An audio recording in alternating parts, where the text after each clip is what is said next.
എല്ലാ പ്രിയപ്പെട്ട പ്രേക്ഷകർക്കും ശ്രീഭദ്ര ജ്യോതിഷത്തിലേക്ക് സ്നേഹം നിറഞ്ഞ സ്വാഗതം. ഇന്ന് അതായത് 2024 മെയ് മാസം 23-ാം തീയതി ഇന്ന് ഒരു പ്രത്യേക വളരെ പ്രാധാന്യമുള്ള ഒരു ദിവസമാണ്. ഇന്ന് വൈശാഖ പൗർണമിയാണ്. വൈശാഖ മാസത്തിലെ പൗർണമി ദിവസത്തിൽ അല്ലെങ്കിൽ വൈശാഖ പൂർണിമ ദിനത്തിന് ഒരുപാട് പ്രാധാന്യമുണ്ട്. വിശ്വാസപരമായ ഒരുപാട് പ്രാധാന്യം ഉണ്ട്. ഈ ദിവസം ചെയ്യുന്ന കർമ്മങ്ങൾക്കെല്ലാം ഒരുപാട് ദൈവാനുഗ്രഹം ലഭിക്കും എന്നാണ് പഴയകാലം മുതലുള്ള വിശ്വാസം. ഈ വൈശാഖ മാസത്തിൻ്റെ പ്രാധാന്യത്തെപ്പറ്റി പത്മപുരാണം, സ്കന്ദപുരാണം തുടങ്ങിയവയിൽ ഇതൊക്കെ ഒരുപാട് പഴക്കമുള്ള പുരാണങ്ങളാണല്ലോ. അപ്പോൾ പത്മപുരാണത്തിലും സ്കന്ദപുരാണത്തിലും വളരെ വിശദമായിട്ട് ഈ വൈശാഖ മാസത്തിൻ്റെ പ്രാധാന്യത്തെപ്പറ്റി പറഞ്ഞിട്ടുണ്ട്, പ്രതിപാദിച്ചിട്ടുണ്ട്. മാധവ മാസം എന്നും ഇതിനെ പറയാറുണ്ട്. അതുകൊണ്ട് തന്നെ ഈശ്വരനെ ആരാധിക്കുന്നതിന്, അല്ലെങ്കിൽ പ്രത്യേകിച്ച് പറഞ്ഞാൽ വൈഷ്ണവമായ ശക്തികളെ ആരാധിക്കുന്നതിന് ഏറ്റവും പ്രാധാന്യമുള്ള ഒരു സമയമാണ് ഈ വൈശാഖ മാസം എന്ന് പറയുന്നത്. അപ്പോൾ അതുകൊണ്ട് തന്നെ ഇതിനെ വലിയ പവിത്രമായ ഒരു കാലമായിട്ടാണ് നമ്മൾ കണക്കാക്കുന്നത്. പ്രത്യേകിച്ച് ഹിന്ദു മതത്തിൽ ഈ ഒരു കാലം വളരെ പുണ്യകാലമായിട്ട്, വൈശാഖ പുണ്യകാലം എന്നാണ് അതിന് പറയുന്നത്.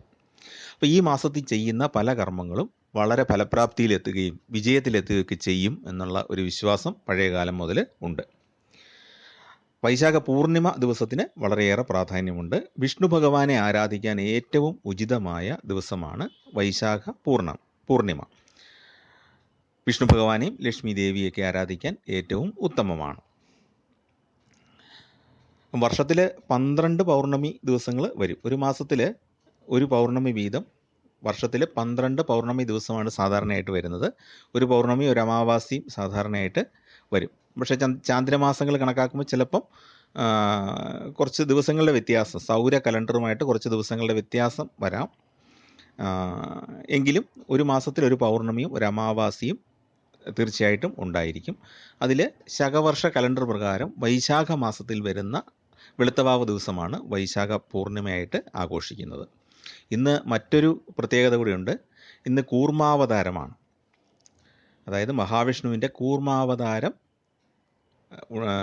ഉണ്ടായ, ഭൂമിയിൽ അവതരിച്ച ആ ദിവസമാണ്, ആ പുണ്യദിനം കൂടിയാണ് ഈ വൈശാഖ പൂർണിമ ദിവസം എന്ന് പറയുന്നത്.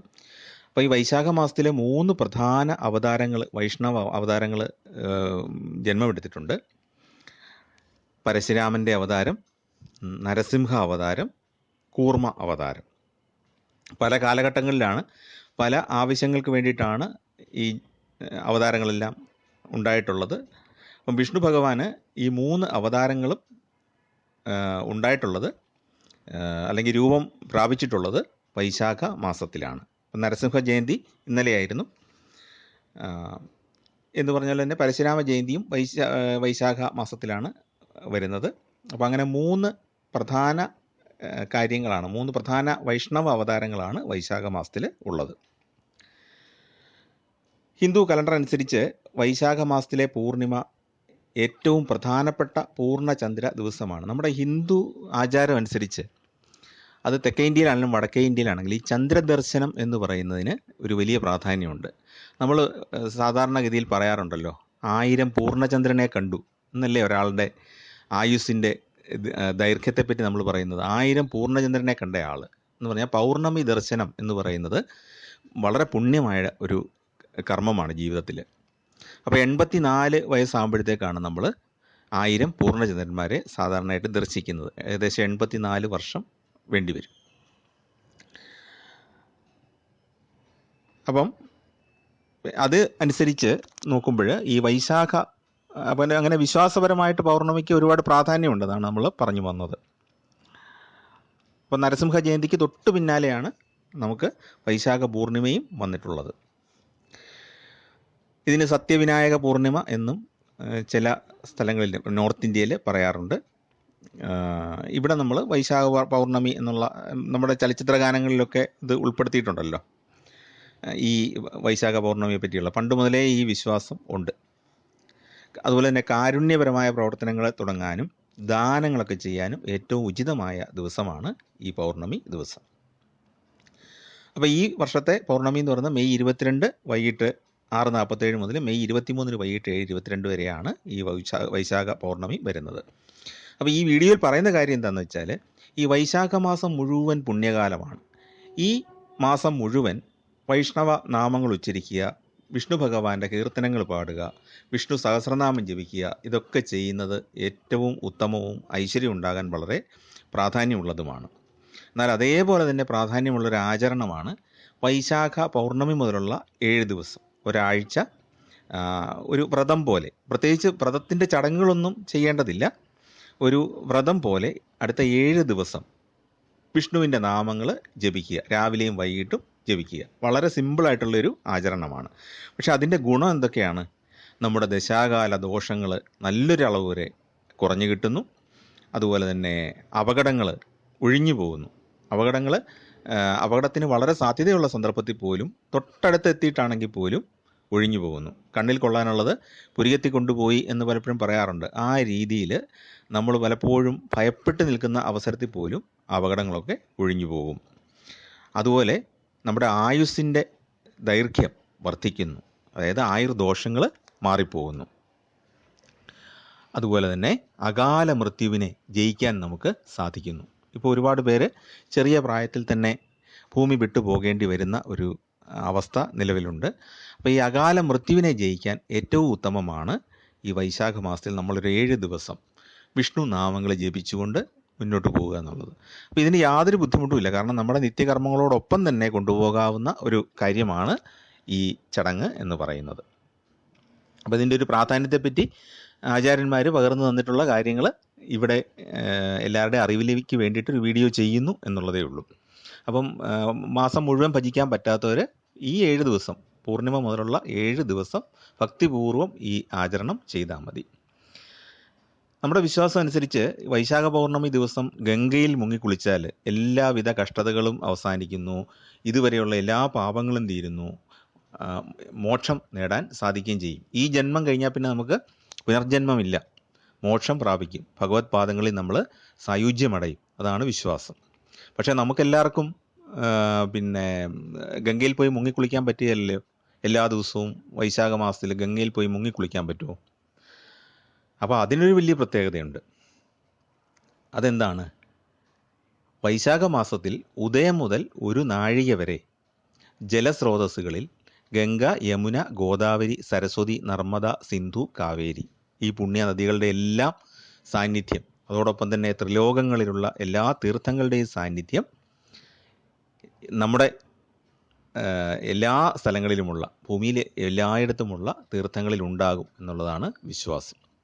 അപ്പോൾ നമ്മുടെ അടുത്തുള്ള കുളത്തിലോ കിണറ്റിലോ ഒക്കെ ആണെങ്കിലും ഉദയം മുതൽ ഒരു നാഴിക വരെയുള്ള സമയത്ത് വൈശാഖ മാസത്തിൽ ഈ പുണ്യതീർത്ഥങ്ങളുടെ എല്ലാം സാന്നിധ്യം ഉണ്ടായിരിക്കും. പിന്നെ നമ്മളത് ആ വെള്ളം കൊണ്ട് നമ്മൾ സ്നാനം ചെയ്യുന്ന സമയത്ത് നമ്മൾ ആ പുണ്യാഹ ഉണ്ടാക്കുന്ന സ്തോത്രം, പുണ്യാഹം നിർമ്മിക്കുമ്പോൾ നമ്മൾ ചൊല്ലുന്നൊരു സ്തോത്രമുണ്ടല്ലോ, ഗംഗേജ യമുനേ ചൈവ ഗോദാവരി സരസ്വതി നർമ്മദേ സിന്ധു കാവേരി ജലേസ്മിൻ സന്നിധിം ഗുരു എന്നുള്ള ആ മന്ത്രം ജപിച്ചാണല്ലോ നമ്മൾ തീർത്ഥം ഉണ്ടാക്കുന്നത്. ആ നാമജപത്തോടു കൂടി തന്നെയാണ് നമ്മൾ പിന്നെ സ്നാനം ആരംഭിക്കുന്നത്.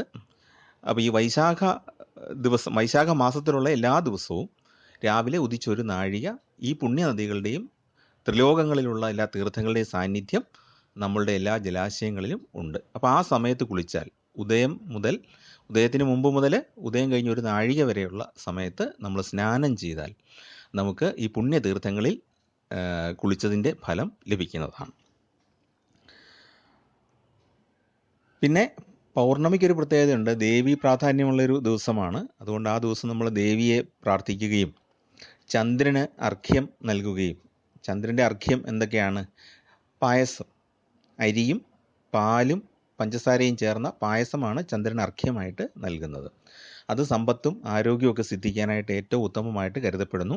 പലരും പറഞ്ഞു കൊടുക്കാറില്ല, എങ്കിലും ഇത് പഴയ കാലം മുതലേ ചെയ്തു വരുന്ന ഒരാചാരമാണ്. എല്ലാ ദിക്കിലും ഉണ്ടോ എന്ന് എനിക്കറിയില്ല, എങ്കിലും പല ആചാര്യന്മാരും ഇതിനെപ്പറ്റി പറയാറുണ്ട്. ഈ ചന്ദ്രന് ഇപ്പോൾ ചന്ദ്രപ്പൊങ്കലായിട്ടൊക്കെ നമ്മൾ ചെയ്യാറുണ്ട് രാത്രി സമയത്ത്. ഇത് വൈകുന്നേരം നമ്മൾ ഈ ചന്ദ്രന് അർപ്പിക്കുന്ന, പൗർണമി ദിവസം ചന്ദ്രന് അർപ്പിക്കുന്ന ഒരു നിവേദ്യമാണ് ഈ അരിയും പാലും പഞ്ചസാരയും ചേർന്ന നിവേദ്യം. അപ്പോൾ നമ്മൾ ചെയ്യേണ്ട ആചരണത്തെപ്പറ്റി ഇനി പറയാം. പ്രഭാത സ്നാനം നടത്തുക. അപ്പോൾ ഈ തീർത്ഥം നിർമ്മിക്കുന്ന ആ മന്ത്രം കൂടെ ജപിച്ചുകൊണ്ട് പ്രഭാത സ്നാനം നടത്തുക. അതായത് ഉദയം മുതൽ ഒരു നാഴികയ്ക്കകം. അതിനുശേഷം രാവിലെയും വൈകിട്ടും നെയ്വിളക്ക് തെളിയിച്ച് വെച്ച് മഹാവിഷ്ണുവിനെയും ലക്ഷ്മി ദേവിയെയും നന്നായിട്ട് പ്രാർത്ഥിക്കണം. മഹാവിഷ്ണുവിനെ പ്രാർത്ഥിക്കുന്നതിന് മുമ്പായിട്ട് മഹാവിഷ്ണുവിൻ്റെ രൂപം മനസ്സിൽ നന്നായിട്ട് ഉറപ്പിക്കണം. പിന്നെ ലക്ഷ്മി ദേവിയെ പ്രാർത്ഥിക്കുന്നതിന് മുമ്പായിട്ട് ലക്ഷ്മി ദേവിയുടെ ഒരു ചിത്രം മനസ്സിൽ നന്നായിട്ട് ഉറപ്പിക്കണം. നമുക്ക് ഐശ്വര്യവും ധനവും എല്ലാവിധ സമൃദ്ധിയും നൽകാനായിട്ട് പ്രാർത്ഥിക്കണം. നമുക്കും നമ്മുടെ അനന്തര തലമുറയിലുള്ളവർക്കും നമുക്ക് പ്രിയപ്പെട്ട എല്ലാവർക്കും സമ്പൽ സമൃദ്ധി ഉണ്ടാകാനായിട്ട് പ്രാർത്ഥിക്കണം. എന്നിട്ട് 7-ാം ദിവസം വൈകുന്നേരം വിഷ്ണു ഭഗവാന്റെ ക്ഷേത്രമോ ലക്ഷ്മി ഭഗവതിയുടെ ക്ഷേത്രമോ ദർശനം നടത്തി പാൽപ്പായസം വഴിപാട് നൽകിയിട്ട് ആ വ്രതം അല്ലെങ്കിൽ ഈ ചടങ്ങ് അവസാനിപ്പിക്കാം. അപ്പോൾ ഇതിൽ നിന്നുണ്ടാകുന്ന ഒരു വലിയ ഫലം എന്ന് പറയുന്നത് നമുക്ക് ഈ അപമൃത്യുവിൽ നിന്നുള്ള മോചനമാണ് ഏറ്റവും പ്രധാനപ്പെട്ടതെന്ന് പറഞ്ഞാൽ നമ്മുടെ ആയുസ്സിൻ്റെ കഷ്ടതകളൊക്കെ അവസാനിക്കുന്നു. മറ്റൊന്ന് നമുക്ക് മോക്ഷം ലഭിക്കുന്നു. ഈ മോക്ഷം ലഭിക്കുന്നു പറഞ്ഞാൽ എന്താണ്? ഈ ലോകത്തിൽ തന്നെയാണ് ഈ സ്വർഗവും നരകവും ഒക്കെ. യഥാർത്ഥത്തിൽ നമ്മുടെ ഈ ജന്മത്തിലെ സ്വർഗവും നരകവും എന്ന് പറയുന്നത് ഈ ലോകത്തിൽ തന്നെയാണ്. മനസ്സിന് സൗഖ്യവും നമുക്ക് ആവശ്യമുള്ള കാര്യങ്ങളൊക്കെ സാധിച്ചു കിട്ടുന്നതൊക്കെയാണ് സ്വർഗം എന്ന് പറയുന്നത്. ഒരുപാട് പൈസ ക്യാഷ് കയ്യിലുണ്ടെങ്കിലും മനസ്സിന് സൗഖ്യവും ഇല്ല, ആരും സഹായിക്കാനും സ്നേഹിക്കാനും ഇല്ല എന്നുണ്ടെങ്കിൽ അത് നരകം തന്നെയാണ്. അപ്പോൾ ഈ സ്വർഗം നരകം എന്നൊക്കെ പറയുന്നത് അനുഭവങ്ങളുടെ അടിസ്ഥാനത്തിലാണ് നമ്മൾ പറയുന്നത്. അപ്പോൾ ആ കഷ്ടതകളൊക്കെ മാറിയിട്ട് അഭിവൃദ്ധിയും സമാധാനവും സന്തോഷവും ഉണ്ടാകാൻ വേണ്ടിയിട്ടാണ് നമ്മൾ ഈ വഴിപാട് ചെയ്യുന്നത്, അല്ലെങ്കിൽ ഈ ആചരണം, ഈ വ്രതാചരണം നമ്മൾ ചെയ്യുന്നത്. വളരെ സിമ്പിളാണ്. രാവിലെയും വൈകിട്ടും നെയ്വിളക്ക് തെളിയിച്ച് വെക്കുക, വിഷ്ണു സ്തോത്രങ്ങളും ലക്ഷ്മി ദേവിയുടെ സ്തോത്രങ്ങളും ജപിക്കുക. ഇത്രയേ ഉള്ളൂ. ഈ 7 ദിവസങ്ങളിലും ലഹരി വസ്തുക്കളും മത്സ്യമാംസാദികളും കർശനമായിട്ട് ഒഴിവാക്കാനായിട്ട് ശ്രദ്ധിക്കണം. അതുപോലെ തന്നെ അർഹതയുണ്ട് എന്ന് നമുക്ക് ഉറപ്പുള്ളവർക്ക് ചെറിയ ദാനങ്ങൾ നൽകാം. അരിയായിട്ടോ മരുന്നായിട്ടോ അല്ലെങ്കിൽ മറ്റെന്തെങ്കിലും ഭക്ഷണം പ്രിപ്പയർ ചെയ്ത ഭക്ഷണമായിട്ടോ ഒക്കെ വാങ്ങിച്ചു കൊടുക്കുന്നത് നല്ലതാണ്. പിന്നെ വിഷ്ണു മന്ത്രവും ലക്ഷ്മി മന്ത്രവും ജപിക്കുക എന്നുള്ളതാണ് പ്രധാനം. നമ്മൾ വിഷ്ണുവിൻ്റെ ധ്യാനം എന്ന് പറയുന്നത്, മഹാവിഷ്ണു ഭഗവാന്റെ ധ്യാനം എന്ന് പറയുന്നത് നമുക്ക് ജപിക്കാവുന്ന കുറേ ധ്യാനങ്ങളുണ്ട്. എല്ലാവർക്കും അറിയാവുന്ന ഒന്നാണ് ശാന്താകാരം ഭുജഗശയനം പത്മനാഭം സുരേശം വിശ്വാധാരം ഗഗനസദൃശം മേഘവർണം ശുഭാംഗം ലക്ഷ്മീകാന്തം കമലനയനം യോഗിഹൃദ്ധ്യാനഗമ്യം വന്ദേ വിഷ്ണും ഭവഭയഹരം സർവലോകൈകനാഥം. അങ്ങനെ സർവലോകത്തിനും നാഥനായ വിഷ്ണു ഭഗവാനെ ഞാൻ നമിക്കുന്നു. ഇതാണ് ധ്യാനം. അപ്പം വിഷ്ണു ഭഗവാന്റെ ആ രൂപം, ശാന്തമായ ആ രൂപം, അനുഗ്രഹദായകനായിട്ട് നിൽക്കുന്ന പത്മനാഭനായ, അതായത് നാഭിയിൽ നിന്നും വളർന്ന താമരപ്പൂ നിൽക്കുന്ന ആ രൂപം, അത് മനസ്സിൽ ധ്യാനിച്ചിട്ട് വേണം നമ്മൾ വിഷ്ണു ഭഗവാനെ ധ്യാനിക്കാൻ. പിന്നെ നമുക്ക് ജപിക്കാവുന്നത് വിഷ്ണു ഭഗവാന്റെ അഷ്ടോത്തര ശത നാമാവലി ഭക്തിപൂർവ്വം ജപിക്കാം. അപ്പോൾ അതും കൂടെ ഒന്ന് പെട്ടെന്ന് പറഞ്ഞു പോകാം. ആ അഷ്ടോത്തര ശത നാമാവലി നിങ്ങൾക്കിത് ഇൻ്റർനെറ്റിൽ നിന്നോ അല്ലെങ്കിൽ പുസ്തകങ്ങളിൽ നിന്നോ ഒക്കെ കിട്ടുന്നതാണ്. ഇൻ്റർനെറ്റിൽ നിന്ന് ഡൗൺലോഡ് ചെയ്തെടുക്കാൻ എളുപ്പമാണ്. മൊബൈലിൽ തന്നെ നമുക്ക് എടുത്തിട്ട് വായിക്കാനായിട്ട് സാധിക്കും. അത് ഏതായാലും വീഡിയോയിൽ അതും കൂടെ പറഞ്ഞു പോകാം, നല്ലൊരു ദിവസമായതുകൊണ്ട്. ഓം നമോ ഭഗവതേ വാസുദേവായ, ഓം നമോ ഭഗവതേ വാസുദേവായ, ഓം നമോ ഭഗവതേ വാസുദേവായ. ഓം അച്യുതായ നമ, ഓം അതീന്ദ്രായ നമ, ഓം അനാദിനിധനായ നമ, ഓം അനിരുദ്ധായ നമ, ഓം അമൃതായ നമ, ഓം അരവിന്ദായ നമ, ഓം അശ്വത്ഥായ നമ, ഓം ആദിത്യായ നമ, ഓം ആദിദേവായ നമ, ഓം ആനന്ദായ നമ, ഓം ഈശ്വരായ നമ, ഓം ഉപേന്ദ്രായ നമ, ഓം ഏകസ്മൈ നമ, ഓം ഓജസ്തേജോ ദ്യുതിധരായ നമ, ഓം കുമുദായ നമ, ഓം കൃതജ്ഞായ നമ, ഓം കൃഷ്ണായ നമ, ഓം കേശവായ നമ, ഓം ക്ഷേത്രജ്ഞായ നമ, ഓം ഗദാധരായ നമ, ഓം ഗരുഡധ്വജായ നമ, ഓം ഗോപതയേ നമ, ഓം ഗോവിന്ദായ നമ, ഓം ഗോവിന്ദാംപതയേ നമ, ഓം ചതുർഭുജായ നമ, ഓം ചതുർവ്യൂഹായ നമ, ഓം ജനാർദ്ദനായ നമ, ഓം ജ്യേഷ്ഠായ നമ, ഓം ജ്യോതിരാദിത്യായ നമ, ഓം ജ്യോതിഷേ നമ, ഓം താരായ നമ, ഓം ദമനായ നമ, ഓം ദാമോദരായ നമ, ഓം ദീപ്തമൂർത്തയേ നമ, ഓം ദുസ്വപ്നനാശനായ നമ, ഓം ധനഞ്ജനായ നമ, ഓം നന്ദിനേ നമ, ഓം നാരായണായ നമ, ഓം നാരസിംഹ വപുഷേ നമ. ഓം പത്മനാഭായ നമ. ഓം പത്മിനേ നമ. ഓം പരമേശ്വരായ നമ. ഓം പവിത്രായ നമ. ഓം പ്രദ്യുമ്നായ നമ. ഓം പ്രണവായ നമ. ഓം പുരന്ദരായ നമ. ഓം പുരുഷായ നമ. ഓം പുണ്ടരീകാക്ഷായ നമ. ഓം ബൃഹത് രൂപായ നമ. ഓം ഭക്തവത്സലായ നമ. ഓം ഭഗവതേ നമ. ഓം മധുസൂദനായ നമ. ഓം മഹാദേവായ നമ. ഓം മഹാമായായ നമ. ഓം മാധവായ നമ. ഓം മുക്താനാം പരമാഗതയേ നമ. ഓം മുകുന്ദായ നമ. ഓം യജ്ഞഗുഹ്യായ നമ. ഓം യജ്ഞപതയേ നമ. ഓം യജ്ഞാജ്ഞായ നമ. ഓം യജ്ഞായ നമ. ഓം രാമായ നമ. ഓം ലക്ഷ്മീപതയേ നമ. ഓം ലോകാധ്യക്ഷായ നമ. ഓം ലോഹിതാക്ഷായ നമ. ഓം വരദായ നമ. ഓം വർദ്ധനായ നമ. ഓം വരാരോഹായ നമ. ഓം വസുപ്രദായ നമ. ഓം വസുമനസേ നമ. ഓം വ്യക്തിരൂപായ നമ. ഓം വാമനായ നമ. ഓം വായുവാഹനായ നമ. ഓം വിക്രമായ നമ. ഓം വിഷ്ണവേ നമ. ഓം വിശ്വക്സേനായ നമ. ഓം വൃഷോദരായ നമ. ഓം വേദവിദേ നമ. ഓം വേദാംഗായ നമ. ഓം വേദായ നമ. ഓം വൈകുണ്ഠായ നമ. ഓം ശരണായ നമ. ഓം ശാന്തായ നമ. ഓം ശാർങ്ങധനന്യേ നമ. ഓം ശാശ്വതസ്ഥാണവേ നമ. ഓം ശിഖണ്ഡിനേ നമ. ഓം ശിവായ നമ. ഓം ശ്രീകരായ നമ. ഓം ശ്രീനിവാസായ നമ. ഓം ശ്രീമതേ നമ. ഓം ശുഭാംഗായ നമ. ഓം ശ്രുതിസാഗരായ നമ. ഓം സംകർഷണായ നമ. ഓം സദായോഗിനേ നമ. ഓം സർവതോമുഖായ നമ. ഓം സർവേശ്വരായ നമ. ഓം സഹസ്രാക്ഷായ നമ. ഓം സ്കന്ദായ നമ. ഓം സാക്ഷിണേ നമ. ഓം സുദർശനായ നമ. ഓം സുരാനന്ദായ നമ. ഓം സുലഭായ നമ. ഓം സൂക്ഷ്മായ നമ. ഓം ഹരയേ നമ. ഓം ഹിരണ്യഗർഭായ നമ. ഓം ഹിരണ്യനാഭായ നമ. ഓം ഋഷികേശായ നമ. ഇതാണ് മഹാവിഷ്ണു ഭഗവാന്റെ 108 നാമങ്ങൾ, അഷ്ടോത്തര ശത നാമാവലി. അപ്പോൾ ഞാനിത് സ്ലൈഡുകളായിട്ട് കൊടുത്തിട്ടുണ്ട്. അപ്പോൾ നിങ്ങൾക്ക് അത് വായിച്ച് അതോടൊപ്പം നിങ്ങൾക്ക് ജപിക്കാവുന്നതാണ്. നിങ്ങളുടെ കയ്യിൽ പുസ്തകം ഉണ്ടെങ്കിൽ അത് നോക്കി വായിച്ചാലും മതി. എന്നിട്ട് ഓം നമോ നാരായണായ, ഓം നമോ നാരായണായ, ഓം നമോ നാരായണായ ഇങ്ങനെ 3 തവണ ചൊല്ലി ഈ അഷ്ടോത്തര ശത നാമാവലി നമുക്ക് അവസാനിപ്പിക്കാം. ഇനി സമയക്കുറവ് കൊണ്ട് ഈ 108 നാമങ്ങളും ജപിക്കാൻ സാധിക്കാത്ത ആളുകൾ, ജോലിക്കൊക്കെ പോകേണ്ട ആളുകളുണ്ടെങ്കിൽ അവരെ സംബന്ധിച്ചിടത്തോളം വിഷ്ണു ഭഗവാന്റെ ധ്യാനം മനസ്സിൽ സങ്കല്പിച്ച ശേഷം, വിഷ്ണു ഭഗവാന്റെ രൂപം മനസ്സിൽ സങ്കല്പിച്ച ശേഷം പരിപൂർണ ഭക്തിയോട് കൂടിയിട്ട് 108 തവണ ഏത് മന്ത്രം ജപിക്കാം? വിഷ്ണുവിൻ്റെ അഷ്ടാക്ഷരി മന്ത്രം ജപിക്കാം. അതായത് 8 അക്ഷരങ്ങളുള്ള ഓം നമോ നാരായണായ എന്നുള്ള മന്ത്രം 108 തവണ ജപിക്കാം. അല്ലെങ്കിൽ ദ്വാദശാക്ഷര മന്ത്രമായ, ദ്വാദശാക്ഷര മന്ത്രം എന്ന് പറഞ്ഞാൽ 12 അക്ഷരങ്ങളുള്ള മന്ത്രമായ ഓം നമോ ഭഗവതേ വാസുദേവായ എന്നുള്ള മന്ത്രം 108 തവണ ജപിച്ചാലും വളരെ ഉത്തമമാണ്. ഈ 108 നാമങ്ങളും ജപിക്കുന്നത് ഏറ്റവും ഉത്തമമാണ്. സമയക്കുറവ് കൊണ്ട് പെട്ടെന്ന് പിന്നെ പ്രാർത്ഥന പൂർത്തിയാക്കേണ്ട ആളുകൾ ഈ ചെറിയ മന്ത്രങ്ങളിൽ ഏതെങ്കിലും 108 തവണ ജപിച്ചാൽ മതിയാവും. അപ്പോൾ ഒരേ മന്ത്രമാകുമ്പോഴത്തേക്കും നമുക്ക് പുസ്തകമൊന്നും നോക്കണ്ടല്ലോ, വീണ്ടും വീണ്ടും പറഞ്ഞുകൊണ്ടിരിക്കാം. അപ്പോൾ വിഷ്ണു സൗമ്യമൂർത്തി ആയതുകൊണ്ട് നമുക്ക് ഒരുപാട് പെട്ടെന്ന് തന്നെ ഫലം ലഭിക്കുന്നതാണ്, വളരെ നല്ല ഫലം ലഭിക്കുന്നതാണ്.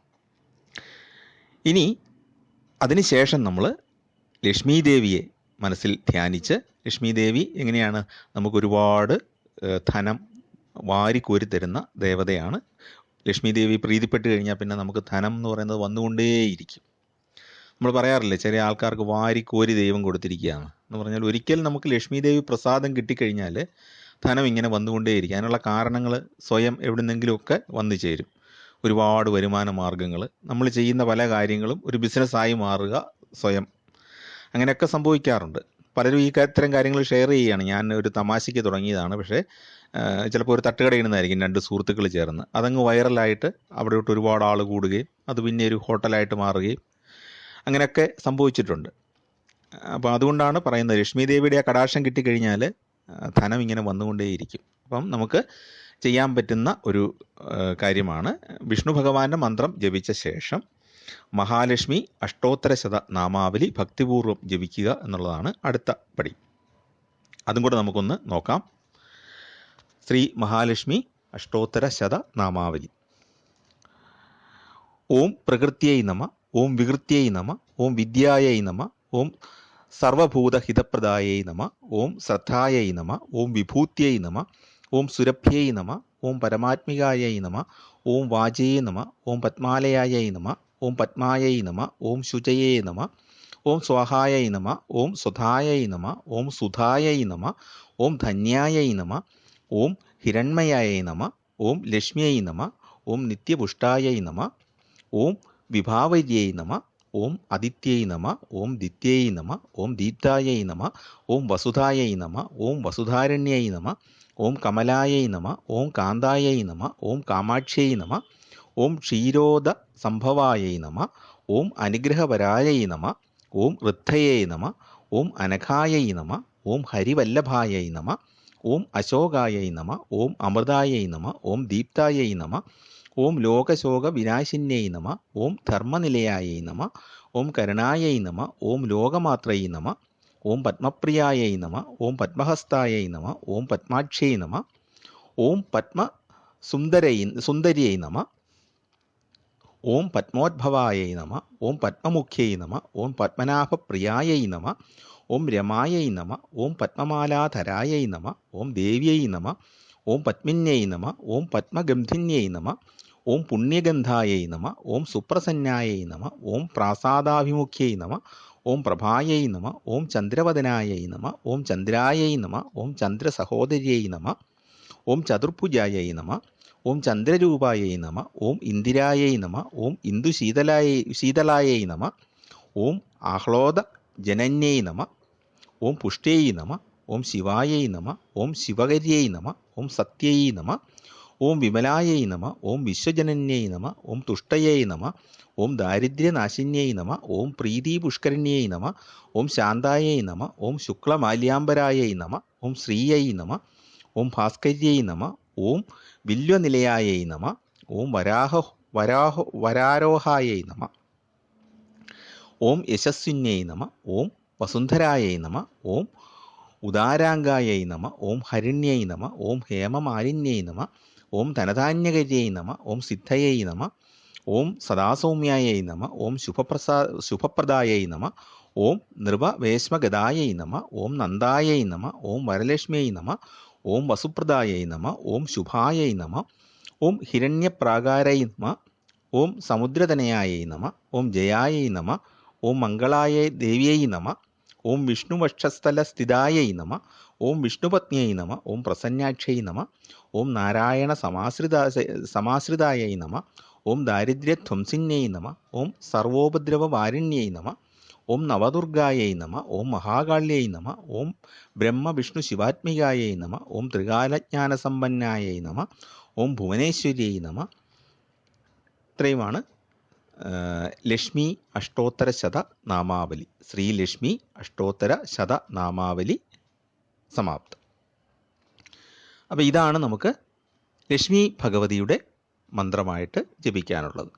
അപ്പോൾ രാവിലെയും വൈകിട്ടും നെയ്വിളക്ക് തെളിയിച്ച് വെച്ച്, അതായത് പ്രഭാത സന്ധ്യയിലും സായം സന്ധ്യയിലും, സൂര്യൻ ഉദിക്കുന്നതിന് തൊട്ട് മുമ്പ് രാവിലെ നിലവിളക്ക് കൊളുത്തണം എന്നാണ് നിയമം. സൂര്യൻ ഉദിച്ചു വരുമ്പം നിലവിളക്ക് കാണണം. ആ രീതിയിൽ നിലവിളക്ക് തെളിയിച്ച് വെക്കണം. അപ്പോൾ രാവിലെ കുളിക്കുക, ശരീരശുദ്ധി വരുത്തി നിലവിളക്ക് തെളിയിച്ച് നെയ്യ് ഒഴിച്ച് നിലവിളക്ക് തെളിയിച്ച് അതിന് മുമ്പിൽ വിഷ്ണു ഭഗവാന്റെയും ലക്ഷ്മി ദേവിയുടെയും ചിത്രത്തിന് മുമ്പിൽ ഇരുന്ന് ധ്യാനമൊക്കെ നടത്തിയിട്ട് പ്രാർത്ഥിക്കുക. ഇനി സമയക്കുറവുള്ള ആളുകൾ, നേരത്തെ പറഞ്ഞ പോലെ ജോലിക്ക് വേണ്ടി തിരക്കിട്ടൊക്കെ പോകേണ്ടി വരുന്നവർ, അതുപോലെ തന്നെ വൈകുന്നേരം താമസിച്ച് വരികയും അധികം നേരം ഇരുന്ന് ധ്യാനിക്കാൻ സാധിക്കാത്ത ആളുകളും ഉണ്ടെങ്കിൽ അവർക്കായിട്ട് ഒറ്റ ഒരു ശ്ലോകത്തിൽ ലക്ഷ്മി ദേവിയെ പ്രാർത്ഥിക്കുന്ന കാര്യം കൂടെ പറഞ്ഞ് നമുക്ക് ഇത് അവസാനിപ്പിക്കാം. ശ്രീ ലക്ഷ്മി ഹൃദയ സ്തോത്രത്തിലെ ഒരു ഭാഗം, ആ ശ്ലോകം മാത്രം ചൊല്ലി അവർക്ക് അവസാനിപ്പിക്കാം. സുതീവ്ര ദാരിദ്ര്യ വിദുഃഖ ഹന്ത്രേ നമോസ്തുതേ സർവ ഭയാവഹന്ത്രേ ശ്രീ വിഷ്ണു വക്ഷസ്ഥല സംസ്ഥിതായൈ നമോ നവ സർവ വിഭൂതിദായൈ. ഈ ശ്ലോകം 108 തവണ ജപിക്കുക. അതായത് എല്ലാ ഭയങ്ങളിൽ നിന്നും മോചിപ്പിക്കുന്നവളും ദാരിദ്ര്യ ദുഃഖങ്ങൾ മാറ്റുന്നവളും വിഷ്ണു ഭഗവാന്റെ പ്രിയ പത്നിയുമായ ലക്ഷ്മി ദേവിയെ ഞാൻ ഭജിക്കുന്നു എന്നുള്ള സങ്കല്പത്തിൽ ഈ ഒരൊറ്റ ശ്ലോകം 108 തവണ ജപിക്കുക. ഈ ഒരു ശ്ലോകം പഠിച്ചു വെച്ചാൽ അത് നമുക്ക് ജപിച്ചുകൊണ്ടേ ഇരിക്കാവുന്ന കാര്യമാണ്. അതുപോലെ തന്നെ നാമമാണെങ്കിൽ ഒറ്റ നാമം ജപിക്കുന്ന, നേരത്തെ പറഞ്ഞല്ലോ, നാരായണ ഭഗവാന്റെ, മഹാവിഷ്ണു ഭഗവാന്റെ ഒറ്റ നാരായണ മന്ത്രം മാത്രം ജപിക്കുന്ന ഒരു രീതിയുണ്ട് 108 തവണ. നമുക്ക് നോക്കി വായിക്കാൻ സമയമൊക്കെ ഉണ്ടെങ്കിൽ 108 നാമങ്ങളും നമുക്ക് വായിക്കാം. കുറേ വായിച്ചു കഴിയുമ്പോഴത്തേക്കും നമ്മൾ ലളിതാ സഹസ്രനാമം ഒക്കെ പറയുന്ന പോലെ തന്നെ ഈ പദങ്ങളെല്ലാം നമ്മുടെ ഉള്ളിൽ ഇങ്ങനെ വന്നുകൊണ്ടേയിരിക്കും. ഞാൻ ഈ ജോലി വളരെ ഉദ്ദേശിച്ചാണ് ഈ ഒറ്റ ശ്ലോകം കൂടെ ദാരിദ്ര്യ ദുഃഖങ്ങളെല്ലാം മാറ്റിത്തരുന്ന ലക്ഷ്മി ദേവിയെ നമ്മൾ സാദരം ഭജിക്കുന്നു എന്നുള്ള ഒരൊറ്റ ശ്ലോകം നമ്മൾ ചൊല്ലുക. അപ്പോൾ ഇതിങ്ങനെ 7 ദിവസം നമുക്ക് ചെയ്യുകയാണെങ്കിൽ കടങ്ങളൊക്കെ മാറി, ദാരിദ്ര്യ ദുഃഖമൊക്കെ മാറി, സമ്പദ് സമൃദ്ധി ലഭിക്കാൻ ഇത് വളരെ ഗുണകരമാണ്. അപ്പോൾ ഇത് വൈശാഖ മാസത്തിൽ മാത്രമല്ല ഇങ്ങനെ ചെയ്യാവുന്നത്.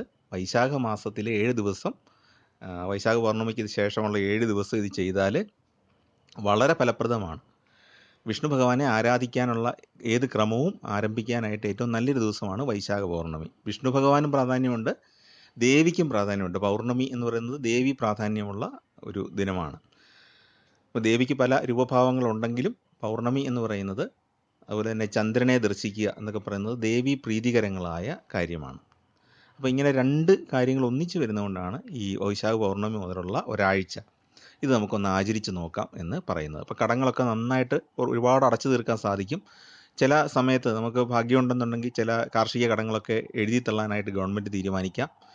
അല്ലെങ്കിൽ അത് തൽക്കാലം അടയ്ക്കേണ്ട എന്നൊരു, അല്ലെങ്കിൽ കോമ്പൗണ്ടിങ് പോലുള്ള ഒരു നിശ്ചിത തുക അടച്ചാൽ കടത്തിൽ നിന്നും ഒഴിവാക്കുന്ന സിസ്റ്റം ഉണ്ടല്ലോ. അപ്പോൾ അങ്ങനെയൊക്കെയുള്ള ഏതെങ്കിലും ഒരു ഭാഗ്യത്തിൽ കൂടെ ആ കടങ്ങളൊക്കെ ഒഴിവായി പോകും. മിക്കവാറും നമുക്ക് എന്തെങ്കിലുമൊക്കെ പുതിയ സ്രോതസ്സുകൾ തുറന്ന്, വരുമാന മാർഗ്ഗങ്ങൾ തുറന്ന് നമുക്ക് ഈ കടങ്ങളെല്ലാം വീട്ടാനായിട്ട് സാധിക്കും. അപ്പം അത് നമ്മുടെ സന്താനങ്ങൾക്ക് ശ്രേയസ് വരുത്തും, നമ്മൾ കടങ്ങളിൽ നിന്നൊക്കെ രക്ഷപ്പെട്ട് കഴിഞ്ഞാൽ. പിന്നെ അപകടങ്ങളും ആപത്തുകളും ഒഴിവായി പോകാൻ ഏറ്റവും ഉത്തമമാണ് ഈ ആചരണം. അപ്പോൾ ഇത് ചില സ്ഥലങ്ങളിൽ യമരാജനെ കൂടെ ഇതിന് ശേഷം ആരാധിക്കാറുണ്ട് കേട്ടോ. പ്രത്യേകിച്ച് വടക്കേ ഇന്ത്യയിലാണത്. ഈ അപമൃത്യു ഒഴിവാക്കാൻ വേണ്ടിയിട്ട് യമരാജ ഭഗവാനെ കൂടെ ആരാധിക്കുന്ന ഒരു രീതിയുണ്ട്. നമ്മുടെ ഇവിടെ അത് ഇല്ല. അപ്പോൾ ഈ ഗുരു പറഞ്ഞു തന്ന ഈ ഒരു ആചരണം ഞാൻ നിങ്ങൾക്ക് വേണ്ടിയിട്ട് ഇവിടെ പങ്കുവെക്കുന്നു.